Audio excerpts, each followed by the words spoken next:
El Uruguay nos conocemos todos, es un país chiquito para eso, es una gran oportunidad para hablar con el sector empresarial y con el sector público, por lo tanto, sabe que el que quiera comunicar a tiempo, sabe cómo. A la parte trabajadora que produce la riqueza en este país le asiste el derecho de enterarse de la situación de la empresa, de participar, de ser un actor participativo, digamos, de la propia situación de la empresa, y que no suceda como lamentablemente está sucediendo, que la gente se entera de que está desvinculada de la firma un día antes. En algunos casos, los más aberrantes, se les comunica por WhatsApp que están despedidos. Entonces, la bandera que tiene el PIT-CNT es la reglamentación en Uruguay del convenio 158 de la OIT, que prohíbe el despido sin causa justificada y que procura, a su vez, todas las instancias de preaviso, de diálogo, digamos, que permitan por lo menos buscar alternativas, digamos, al respecto de estas situaciones que siempre son dolorosas, ¿no? Nosotros vamos a plantear este tema al más alto nivel en el Consejo Superior Tripartito, porque obviamente que afecta al conjunto de las relaciones laborales del país y nosotros somos una organización responsable. Ni que hablar que el Ministerio de Trabajo ha sido muy activo en buscar soluciones, pero repito, hay que seguir persistiendo porque hasta ahora la patronal se mueve con un nivel de intransigencia que yo no había visto en anteriores. Bueno, amigos, ustedes escuchaban ahí a la ministra de Industria y al presidente del PIT-CNT. También hay declaraciones del ministro Castillo que no las vamos a pasar. Bueno, ustedes ahí escucharon claramente la ministra de Industria diciendo yo no me entero de que un empleador despide a sus empleados y me debería enterar. Yo en realidad no sé si se debería enterar la ministra de Industria. Capaz que quiere enterarse y está bien, pero no hay una relación directa, porque la competencia de la materia del Ministerio de Industria no es el tema de los trabajadores, es del Ministerio de Trabajo. Pero bueno, es la ideología de la ministra de Industria. Y bueno, después tenemos la declaración del presidente del PIT-CNT, el señor Abdala, que es del Partido Comunista y que es enemigo del empleador. Y yo no quiero ser así como un comunista, porque vamos a quedar como aquel viejo programa del diputado Heber Pinto, ¿no? Cuando yo era joven, tenía 18 años, tenía un programa en radio que era muy popular, que la mitad de la gente que llamaba acusaba a todo el mundo de comunista. Los acusaba de comunistas. Después fue diputado del Partido Colorado. El mejor relator de fútbol que yo escuché, Heber Pinto, de la época de Carlos Solé y Heber Pinto. Estoy hablando de muchos años atrás. La gente joven no sabe ni. Pero transmitía también que le decían el relator que televisa con la palabra. Mire qué eslogan. No, miren los relatores de ahora. El relator que televisa con la palabra, porque era tan gráfico su relato que uno parecía que lo estaba viendo al partido, en época que no había televisión incluso. Bueno, nosotros no queremos ser como aquella gente que o sea, que yo no acuso a nadie de comunista. Yo lo que digo es que una persona que se autodenomina comunista es comunista. O sea, que no es una ofensa. El señor Abdala es del Partido Comunista y si se es comunista, es enemigo del empleador, porque esa es la base del comunismo. El comunismo no cree en la propiedad privada y el comunismo cree que el capitalismo es el causante de todos los males de la humanidad y por lo tanto hay que terminar con el capitalismo, que es una filosofía, y por lo tanto con el liberalismo. Por lo tanto, la persona que es comunista es enemigo de la libertad y es enemigo del capitalismo. Si dice que es comunista y no es enemigo de la libertad y enemigo del capitalismo, no es comunista. Se autopercibe comunista, pero no es, porque no se puede ser comunista. Y además el presidente del PIT-CNT, en todos los discursos que yo lo he escuchado, sobre todo el 1 de mayo, él habla de la lucha de clases. O sea que para el PIT-CNT y para los sindicalistas en general, sobre todo los sindicalistas públicos, ¿no? Los sindicalistas, no sé, no voy a nombrar ninguno en particular, pero generalmente los sindicalistas de los funcionarios públicos, ya sea de entes autónomos, de la enseñanza, son enemigos de quien le da el empleo. Yo he escuchado sin tiempo atrás un sindicalista del puerto que defendía los intereses de los trabajadores, etcétera, etcétera, una empresa pública y privada a la vez, que yo veía que él se refería a los empleadores como un enemigo de él. Una gente que le da trabajo porque es una persona que sabe hacer lo que sabe hacer él. Entonces siempre tengo la idea que para los dirigentes sindicales, quien le da trabajo es un enemigo. No es los dos platos de una balanza. El empresario necesita al trabajador, el trabajador necesita al empresario. Pero los dirigentes sindicales ven al patrón como un enemigo, porque lo dicen. Ahí lo dijo Abdala. Vamos a intentar que no se pueda despedir una persona sin causa justificada. Y bueno, la causa justificada, si la empresa va a la quiebra, si la empresa no tiene dinero, si la empresa pierde un mercado, si la empresa es como Pili en Paysandú, que el Frente Amplio indujo a Pili, en el gobierno del Frente Amplio, a hacer una tremenda reforma en su complejo industrial para venderle queso y leche en polvo y manteca a Venezuela, le vendió todo lo que tenía, Venezuela no le pagó y Pili quebró. ¿Qué van a hacer con los trabajadores? ¿Qué va a hacer el Ministerio de Trabajo? Le va a decir, no venga señor dueño de Pili, no, usted no puede, usted tiene, no sé, no tiene una casita para vender y de esa casita seguir manteniendo los trabajadores. ¿Qué es lo que pretenden? Y sí, los tiempos modernos, cuando se le avisa por WhatsApp a una persona que está despedida, no queda despedida el otro día. Inicia un proceso que dura meses. Es el aviso. Y a nivel judicial, le quiero avisar al PIC-CNT y a la ministra y al ministro, a nivel judicial se admite la notificación electrónica. Es una notificación que se admite hasta en un juicio. El nuevo código de la contencioso anulatorio, la ley 20.333, que empezó a regir en febrero del 25, admite la notificación por Messenger. Entonces es producto de los tiempos. Nadie se alegra que una persona sea despedida. ¿Quién se va a alegrar que una persona quede sin trabajo con 50 años, con 55, con 45? Yo me pongo en el lugar. Si yo quedo sin trabajo, ¿qué hago? Es una tragedia para el trabajador. Pero el tema es que es el juego del mercado. En el Uruguay el despido es libre. ¿Eso estará bien o estará mal? Bueno, está de la década del 40. El despido es libre acá. En la época del coronavirus, me acuerdo que se armó una discusión insólita que decía si un empleador podía despedir a un empleado que no cumpliera con los requisitos sanitarios para combatir el coronavirus. O sea, que no usara mascarilla, no sé. Y toda una discusión, programas de radio, televisiones. Y yo pensaba, pero si el despido es libre, una persona puede despedir a un trabajador porque quiere. Y ese despido porque quiere tiene consecuencias para quien lo despide, que tiene que indemnizarlo.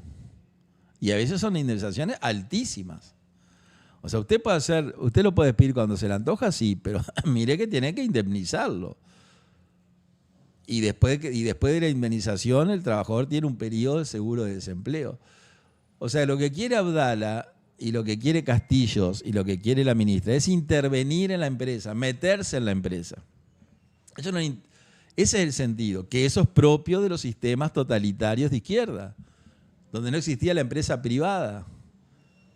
China es socia de todas las empresas chinas, el gobierno chino, pero los chinos no son una democracia. Entonces el gobierno chino es accionista de todas esas empresas que vienen acá, los autos, los teléfonos, son todos accionistas del gobierno. Bueno, ¿ellos quieren eso? Bueno, el uruguayo votó a esta gente. El 50% de los uruguayos quiere a esta gente. Aparentemente no, quiere a esta gente. Entonces yo el otro día hablaba con unos amigos empresarios que se quejaban del 1% del impuesto a los ricos. Y yo digo, pero si vos los votaste, solo vos que sos un empresario, ¿te suicidás votando a este gobierno? Porque este gobierno sostiene más o menos, porque está O'Donnell. El día que O'Donnell lo saquen, se viene la catástrofe. O'Donnell es el ancla. O'Donnell está en contra del impuesto a los ricos, porque según salió en la prensa que O'Donnell tiene un patrimonio de $1.800.000, que está perfecto, lo aplaudo a O'Donnell. Si le ponen el impuesto a los ricos, tiene que pagar el impuesto, porque supera el $1.000.000. Entonces, independientemente de que O'Donnell está en desacuerdo porque lo tiene que pagar él, está en desacuerdo porque filosóficamente O'Donnell es una persona que defiende el capitalismo, defiende el liberalismo, defiende el mercado, defiende que el dólar flote. Ya no se habla más de atraso cambiario, era el verso del frente en el gobierno de la calle Pou. El atraso cambiario, el dólar tiene que valer 50 pesos. Bueno, el dólar vale cada vez menos, ahora vale 38. Y todos los agoreros, todos los economistas frente amplistas desaparecieron del mapa. Nadie más, no piden más que el gobierno fije el precio, que era lo que le pedían a la calle Pou. Y al ministro de Economía, a la ministra Arbelecha, no piden más nada, porque pues están ellos. Que gobierne la honestidad. Es decir, que el peligro de estas leyes no es el aviso. No, pues si nos avisan antes, nosotros podemos tomar medidas. ¿Y qué medidas van a tomar? ¿Le van a dar dinero al empresario para que siga abierto pagándole al trabajador? ¿Le van a derogar impuestos? ¿Le van a hacer obras de construcción para que una empresa que es inviable se transforme en viable? Esa lamentablemente es la realidad de nuestros tiempos. Pero lo que quiere el ministro Castillo y Abdala del Partido Comunista y la ministra Cardona de Industria, que no sé a qué partido pertenece, pero es de izquierda, es meterse en las empresas, que es propio de la izquierda. Y que en los países de izquierda que existieron, que ya no existen tantos, hacían eso. Y fracasaron absolutamente. Y en los que quedan, siguen fracasando. Pero el uruguayo, el empresario uruguayo que se queja, bueno, Calavera no chilla. Usted votó esto, ahora téngase las consecuencias. Eso es así. 11:49. Como siempre tenemos un plan de acción y no lo logramos completar. Nos quedan 10 minutos. Vamos a ver si podemos meter en 5 minutos 2 temas. Son temas importantes. Capaz que dejo el tema de Venezuela para más adelante, para el próximo programa. Le digo que básicamente lo que quería decir de Venezuela es, si yo quiero que Estados Unidos invada Venezuela, le digo que sí. Y no porque sea Trump y Maduro, que un dictador amigo de este gobierno. Y del partido, y del presidente, y del senador Bordaberry también, que el otro día lo escuché, hay que ser cuidadoso. No sé, me llamó la atención de Bordaberry prácticamente saliendo en defensa de Maduro. Yo interpreté eso. Que el Frente lo haga, bueno, pero es raro, ¿no? El Partido Nacional también. No, acá hay una teoría filosófica para sacarlo, para que a Maduro se lo invada y se libere a Venezuela. Una teoría filosófica que respalda esto, que es el derecho de rebelión, que viene de la época de 2000 años atrás, y que lo puso en el mapa, que la actualizó uno de los grandes filósofos, de los más grandes que existió, que fue Locke, el padre del liberalismo, que era filósofo y médico inglés, y que vamos a analizarlo a Locke y a Trump y a Maduro, al Frente Amplio, al Partido Nacional y al Partido Colorado. En el próximo programa empezamos con la teoría del derecho a rebelarse que tienen los pueblos si están gobernados por un tirano. Y si el pueblo no se puede rebelar porque el tirano lo tiene tan sumergido que no le permite nada, es admisible la intervención extranjera. Y acá nosotros estamos esperando que Maduro deje de ser el hazmerreír de la política internacional, el payaso que manda la mitad de la flota que tiene frente a Venezuela a bombardear 4 lanchas, 4 botes, y que de una vez se decida, independientemente, a llevar adelante lo que viene prometiendo hace meses, sacarlo a Maduro, porque ¿quién le pide que saque a Maduro? Las autoridades legítimamente electas en Venezuela, el presidente electo, el pueblo, etcétera, que lo eligió hace otro, pero no lo puede sacar porque Maduro. El Frente Amplio dice que no, Constanza Moreira, bueno, es Constanza Moreira. El Frente Amplio defiende a Maduro porque es amigo de Maduro, y si salta Maduro, saltan los negocios del Frente con Venezuela, las valijas, los 70 viajes del diputado Placeres a Venezuela en la época de Mujica, la cantidad de negocios que hizo el gobierno del Frente Amplio con la dictadura, eso se va a saber. Entonces, además de que filosóficamente ellos son amigos de los gobiernos dictatoriales, porque lo dicen en el Parlamento, Hay que hacer una marcha por la dictadura de Maduro. Lo dicen los senadores frente amplistas. ¿Qué es lo que la gente vota? O sea, acá los senadores tienen legitimidad y dicen, mire, usted, Luz, dirá eso, pero más de la mitad de los uruguayos quiere esto porque me votó a mí que yo dije que iba a hacer esto. Y en lo otro le mentí. Pero me juego a que no se den cuenta que les mentí. O sea que eso lo vemos bien la semana que viene. Pero que no quería cerrar sin hablar un poquito de un tema que está como de moda, que se llama la batalla cultural. ¿Qué es la batalla cultural en los últimos 7 minutos que nos quedan? La batalla cultural es una teoría reciente que sostiene que la gente vota a la izquierda porque le lavaron el cerebro. Eso, para hacerla corta, dice eso. Che, ¿por qué la gente vota a la izquierda? Que en los países donde el sistema socialista eligió, en los países donde el sistema socialista rigió, desaparecieron porque económicamente fueron un fracaso, fueron los principales violadores de los derechos humanos y fue la ideología más criminal del siglo XX. Eso es así. La mayor cantidad de muertos del siglo XX lo causaron las ideologías de izquierda. En Europa, en Camboya los Khmer Rouge, que es Khmer es la etnia camboyana, como nosotros somos orientales, ellos son Khmer. Y rouge es una palabra francesa que es rojo, comunista. Estuvieron en el gobierno de Camboya en el año 1976. Y entre 1976 y 1979, los Khmer Rouge, el régimen de Pol Pot, que era el presidente, Pol Pot, asesinó a 1/3 de la población camboyana. 1/3. Hay una película que se llama Los Campos de la Muerte, que después se lo voy a recordar, donde encontraron 1.826.000, se calcula que hay 1.820.000 muertos, más de 25.000 tumbas.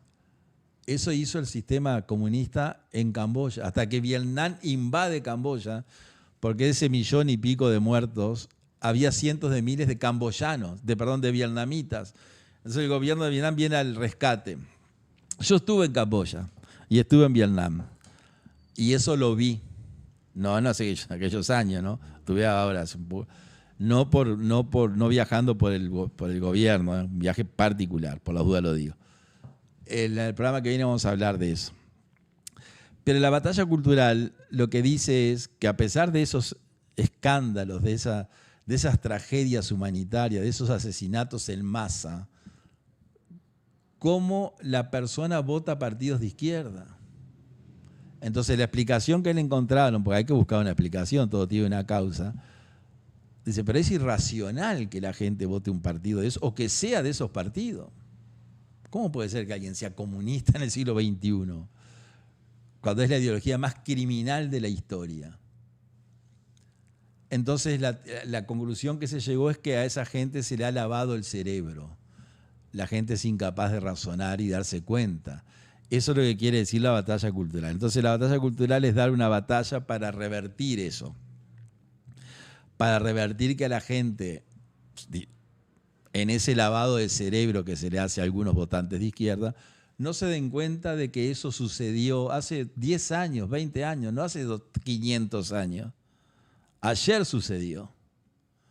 Que el muro se cayó en el 90 y que hay miles de muertos detrás del muro. Entonces será, y yo lo que le quiero decir como anuncio, porque vamos a empezar el programa que viene con Trump y Maduro, si es que Maduro está todavía, capaz que la semana que viene ya no está más Maduro, que es lo que yo espero. Y vamos a analizar a Locke y vamos a empezar con esto. Pero lo que quiero decir en los 3 minutos que quedan es que en América Latina la izquierda viene perdiendo, excepto en Uruguay, que la gente los vota. Perdieron en la Argentina, no importa el presidente, la izquierda salió del gobierno argentino. Perdieron en Paraguay, perdieron en Perú, perdieron en Bolivia por humillación. El candidato de Evo Morales, que es traficante y además pedófilo, está acusado de violar niños, el amigo del frente, Evo Morales, quedó cuarto el candidato de Evo Morales en la elección, o sea que los expulsaron de Bolivia. En Centroamérica vienen perdiendo todas las elecciones en los países de Centroamérica. En la elección de Honduras, que todavía no se sabe quién es el presidente, primero salió uno de derecha y segundo uno de centro derecha. La izquierda quedó tercera. En Chile, que está el comunista Boric, ahora la semana que viene es el balotaje y según las encuestas el candidato de derecha va a tener el 70% de los votos y el comunista el 30%. O sea que será el 60, 40, 50, pero se van de Chile, se fueron de Perú, se fueron de Ecuador, se fueron de Bolivia, se fueron de la Argentina. ¿Qué les queda? El dictador Maduro, queda el dictador de izquierda, el presidente de Colombia, Petro, que es una vergüenza hasta para los colombianos, adicto, como dijimos, que el año que viene hay elecciones y según las encuestas pierden en Colombia. Maduro o lo van a sacar, Maduro ya no va a estar. Entonces, ¿qué es lo que le queda a América del Sur? Brasil con Lula y Uruguay con el Frente. Entonces, esa batalla cultural que le inventó un filósofo italiano, Gramsci, de la década del 30, que dijo, como nosotros no podemos llegar al poder por las armas, porque llegar por las armas es asesinar millones de personas, lleguemos por la cultura, tomemos la educación, tomemos el teatro, tomemos el periodismo, tomemos todo, y en una generación, en 25 años de machacar, le lavamos el cerebro a la gente y nos terminan votando. Eso dijo Gramsci, que murió en una cárcel, que vamos a hablar de Gramsci también, ¿no? Que escribió cuadernos, que la novia que lo iba a visitar sacaba los cuadernos, después los publicó, bueno, una historia tremenda la de Gramsci. Bueno, esa batalla cultural, y con esto nos vamos, que está de moda, hay que dar la batalla, yo les digo con alegría que en el 80% de los países de América del Sur se ganó la batalla cultural. O sea, la gente votó partidos no de izquierda. Van a quedar Uruguay y Brasil. En Uruguay, la presidenta de la calle Pou precedió a este gobierno y esperemos que el que venga no sea del Frente Amplio. Y en Brasil pasó lo mismo. El gobierno anterior a Lula fue Bolsonaro y ahora hay elecciones en Brasil dentro de poco y hay candidatos que ponen en tela de juicio la victoria de Lula. Bueno, son las 12. El programa que viene arrancamos con este tema y con Trump, Maduro y el derecho a invadir y a rebelarse. Y los otros temas que consigamos. Contestamos los mensajes durante la semana. Gracias por acompañarnos. Gracias, Javier. Y nos encontramos el próximo viernes a las 10 de la mañana acá en nuestra aplicación, nuestro canal de YouTube. Muchas gracias. Pueden seguir manejando los fiscales como políticos. Que provoca un desequilibrio en la economía. Porque es una ley inconstitucional.